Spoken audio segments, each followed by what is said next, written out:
معزز سامعین کرام، آج والدین کی عزت، عظمت اور ان کے بارے میں نبی کریم صلی اللہ علیہ وسلم سے جو احادیث وارد ہیں، نبی کریم صلی اللہ علیہ وسلم نے والدین کے بارے میں جو احادیث بیان فرمائے ہیں، ان کی جو عظمت بیان کی ہے، اور قرآن مجید میں جو ان کے عظمت کے بارے میں آیت کریمہ وارد ہوئے ہیں، تو ان کے بارے میں آج بات چیت کریں گے۔ اللہ تعالیٰ سے دعا ہے کہ اللہ رب العزت ہمیں نبی اکرم صلی اللہ علیہ وسلم کے احادیث کو پڑھنے کی، سمجھنے کی توفیق نصیب فرمائے۔ تو دوستو، آپ نے اگر ابھی تک ہمارے اس چینل کو سبسکرائب نہیں کیا تو آپ اس چینل کو سبسکرائب کریں، تاکہ مزید اس طرح کی بہترین ویڈیو آپ لوگوں تک پہنچ سکے، اور آپ نبی کریم صلی اللہ علیہ وسلم کے احادیث مبارکہ اور قرآن مجید فرقان حمید کے آیات کریمہ کے تشریحات کو سمجھ سکیں۔ میرے دوستو، حضرت ابن عمر رضی اللہ تعالیٰ عنہما سے کسی نے پوچھا کہ میں نے اپنے والدہ کو خراسان سے کندھے پر اٹھا کر بیت اللہ میں لے آیا، اور وہاں بیت اللہ میں کندھے پر اٹھا کر حج کے تمام مناسک ادا کروائے، کہ میں نے اپنی والدہ کی جو حقوق ہے وہ میں نے ادا کیے ہیں۔ حضرت ابن عمر رضی اللہ تعالیٰ عنہ نے ارشاد فرمایا، نہیں، یہ تو والدہ کے اس ایک چکر کے برابر بھی نہیں جو اس نے آپ کو پیٹ میں رکھ کر لگایا تھا۔ حضرت عائشہ رضی اللہ تعالیٰ عنہ سے روایت فرماتی ہیں کہ نبی کریم صلی اللہ علیہ وسلم کے پاس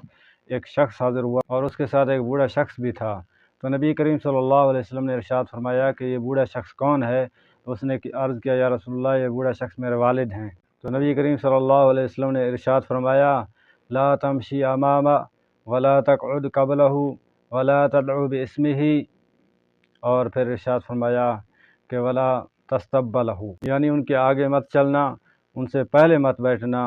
اور ان کا نام لے کر مت پکارنا، اور ان کو برا بھلا ہرگز مت کہنا۔ اور بھی بہت سارے اس طرح کے واقعات ہیں جس میں نبی کریم صلی اللہ علیہ وسلم نے والدین کی عزت اور عظمت بیان کی ہے۔ حضرت ابو بردہ رضی اللہ تعالیٰ عنہ جب مدینہ تشریف لائے تو حضرت ابن عمر رضی اللہ تعالیٰ عنہ ان سے ملنے کے لیے گئے، اور ان سے کہا کہ آپ کو معلوم ہے میں آپ کو کیوں ملنے کے لیے آیا؟ تو انہوں نے کہا نہیں۔ تو حضرت ابن عمر رضی اللہ تعالیٰ عنہ نے ارشاد فرمایا کہ میں نے نبی کریم صلی اللہ علیہ وسلم سے سنا، نبی کریم صلی اللہ علیہ وسلم نے فرمایا، من احب ان یصل اباہ فی قبرہ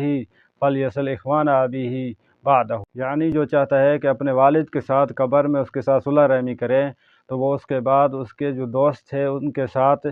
صلح رحمی کرے۔ فرمایا، میرے والد کے درمیان اور آپ کے والد کے درمیان دوستی تھی، میں اس لیے آپ سے ملنے آیا ہوں تاکہ اس دوستی کو نبھاؤں۔ میرے دوستو، والدین اس دنیا میں بہت بڑی نعمت ہیں اللہ تعالیٰ کے۔ جس کے والدین زندہ ہیں تو وہ ان کی قدر کریں،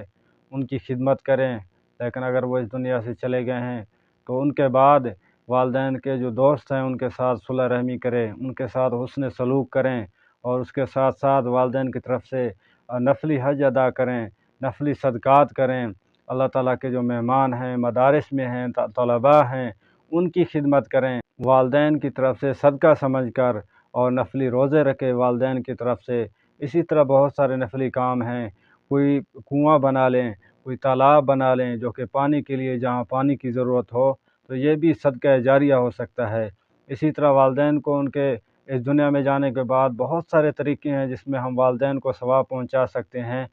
کسی غریب کو کھانا کھلا کر بھی ہم والدین کو اس کی نیت کریں تو اس کو ثواب پہنچ سکتا ہے۔ اسی طرح ہم کوئی چیز صدقہ کریں، کوئی مسجد بنوا لیں، کوئی مدرسہ بنوا لیں، تو اسی طرح بہت سارے صدقہ جاریہ